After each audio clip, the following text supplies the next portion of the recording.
Comme introduction à la technique de respiration particulière qu'est Bhramari, analysons certaines caractéristiques liées au son.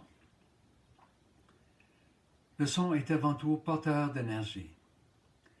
Son utilisation judicieuse accroît les capacités pulmonaires, permettant notamment d'allonger la durée de l'expiration, surtout lorsqu'on se concentre à compter la durée d'un cycle complet. Répétez plusieurs fois, de concert avec celui d'autres membres d'un groupe. Le son permet d'amplifier le champ électromagnétique de chacun. Voici quelques exemples de sons porteurs d'énergie qu'on peut utiliser en yoga, notamment en position statique. Premièrement, une simple lettre de l'alphabet.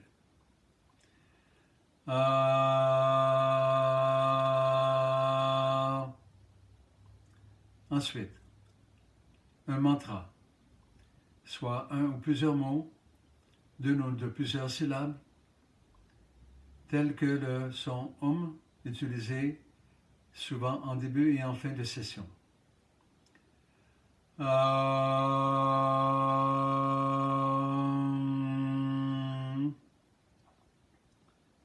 Enfin, Bhramari, le son de l'abeille, associé à la lettre M, mais qu'on prononce la bouche fermée.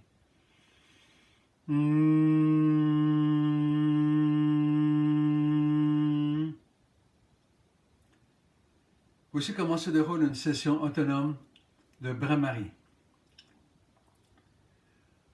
On débute en levant les bras à hauteur d'épaule, puis on plie les coudes. Ensuite, on bouche les oreilles avec les pouces. On ferme les yeux en appuyant très gentiment les index sur les paupières. On ferme la bouche en inspirant lentement par le nez.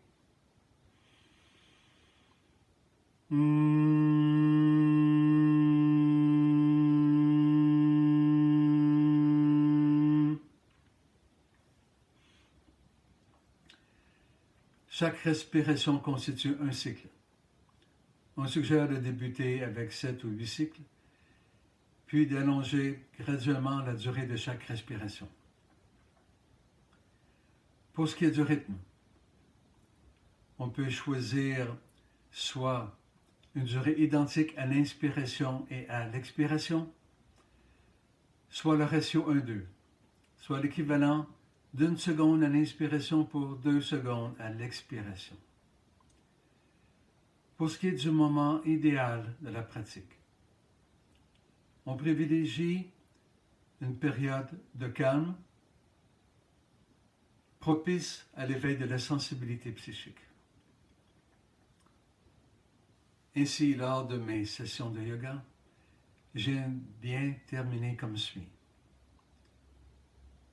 La posture du cadavre, ou Savasana, suivi de Anulam Vilam, la respiration alternée, enfin de Bhramari.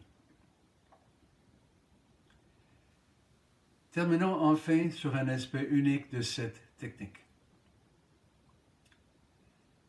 Lorsqu'on pratique régulièrement et dans des conditions idéales,